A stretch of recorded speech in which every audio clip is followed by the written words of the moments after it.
Next, modes of financing for the startup, उसमें उन्होंने तीन चीज बताया है। One is the boot strapping. Boot strapping हमने ऑलरेडी डिस्कस कर लिया है। एक क्या, अपना खुद का फाइनेंसिंग, और दूसरा क्या से री इन्वेस्टमेंट ऑफ द अर्निंग। यहाँ पे उन्होंने बूट स्ट्रैपिंग को तीन हिस्सों में डिवाइड किया है, trade credit, factoring and leasing.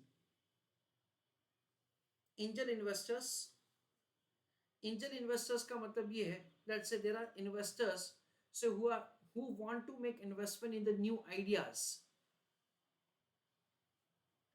Angel का मतलब हमको पता है, जैसा कि परी है ना, that is what we understand is the angel investors. तो यानी कि एक somebody who is going to do good for you, ऐसा कुछ सांता क्लॉज की तरह। तो एंजल इन्वेस्टर्स का मतलब क्या, that's a somebody who is going to come and who is going to make investment for you। Of course उनको भी रिटर्न का एक्सपेक्टेशन होगा ही, however they will make investment in your venture, that is angel investors। फिर venture capital funds, उसमें domestic and offshore ऐसा करके bifurcation. This is what we understand is modes of financing of the startup.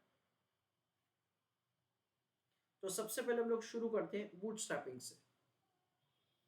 देखो, trade credit का मतलब basically क्या है, simple ये है दैट से यू परचेज गुड्स और रॉ मटेरियल ऑन क्रेडिट। आपको क्या करना पड़ेगा फ्रेंड्स, आपको ऐसा करना पड़ेगा दैट से you have to convince the supplier that से अगर आप अभी हमको सपोर्ट करोगे तो फ्यूचर में we will become a big company and future में हम आपको बिजनेस अच्छा देंगे। That is what we understand is a trade credit.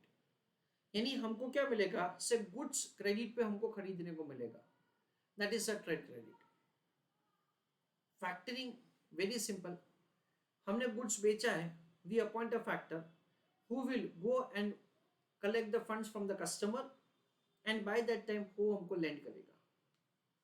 Leasing, leasing का मतलब ऐसा है कि again to purchase let us से मशीनरी, हमको खुद को पैसा इन्वेस्ट नहीं करना है and we acquire the asset on the lease, यानी हम लोग भाड़े पे लाते हैं और हम लोग लीजिंग कंपनी को क्या एक फिक्स अमाउंट का रेंटल देते हैं, दैट इज द लीजिंग।